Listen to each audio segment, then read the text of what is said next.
जय हिंद दोस्तों। वाट अ जीत सर जी, क्या जीता है। मैं बात कर रहा हूँ बंगाल के चुनाव में।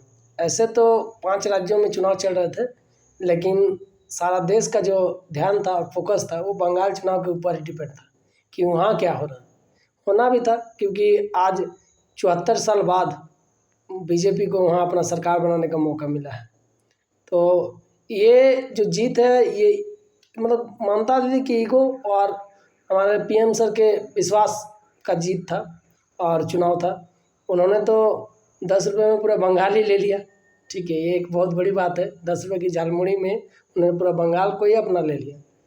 तो चलिए, बहुत बड़ी जीत थी बीजेपी की, क्योंकि इस तरह का जीत अभी तक बीजेपी का 74 साल बाद, मैंने जैसे कहा कि 74 साल बाद बीजेपी अपना सरकार बना पाई है, इसलिए बीजेपी के लिए बहुत बड़ी जीत थी और ममता जी के लिए बहुत बड़ी हार भी थी।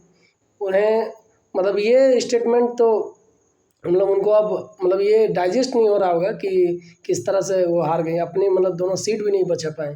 जो नंदीग्राम और भवानीपुर से जो वो लड़ रही थी, वो अपना सीट भी नहीं बचा पाई। ये उनका अपना ईगो की वजह से वो पतन हो गया।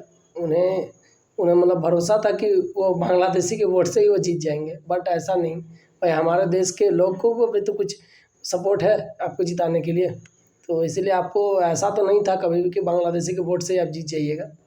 तो चलिए, आपके मतलब बीजेपी की तो बहुत बड़ी जीत हुई। मेरी तरफ से पीएम सर को बहुत बहुत धन्यवाद और उनके कार्यकर्ताओं को भी बहुत बहुत धन्यवाद कि आपने इतनी, अब देखते हैं बंगाल के जो व्यवस्था है उसको किस तरह से चलाते हैं। मुझे आशा है कि अच्छा ही चलाएंगे, क्योंकि केंद्र में भी उन्हीं की सरकार है, तो बंगाल को भी पूरी तरह से फुल सपोर्ट मिलने का आशा है। चलिए, स्वस्थ रहे, मस्त रहे। धन्यवाद। नेक्स्ट वाट अ जीत सर जी।